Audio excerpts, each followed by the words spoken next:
একটা ডিপ স্টেটের গোলাম গোটা বাংলাদেশকে বানানোর চেষ্টা করছে মোহাম্মদ ইউনূস। প্রতিবাদ করুন আপনারা, বাংলাদেশের মানুষরা। এই মাতব্বররা সাহস কোথা থেকে পাচ্ছে? আপনারা নিজেরা বাংলাদেশে যারা রয়েছেন তারা প্রতিবাদ করুন, প্রতিহত করুন এই মাতব্বরদের। এই মাতব্বররা আজকে বলছে দুর্গাপুজো হতে দেব না, তাতে নাকি তাদের ভাবাবেগে আঘাত লাগছে। ঠিকভাবে আঘাত লাগছে।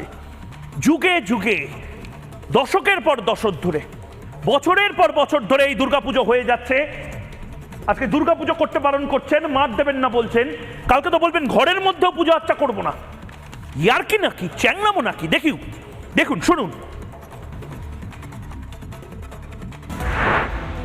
এখানে যদি পূজা হয়, আমরা ধর্মকর্ম পালন করতে পারবো না। আমাদের মসজিদে না আজান হতে পারবে না, নামাজ সুন্দরভাবে হবে, এবং আমাদের সেক্টরে বসবাসের যে সাধারণ নিরাপদ পরিবেশ সেটা নষ্ট হবে। কারণ পূজার মধ্যে মাইক চলবে।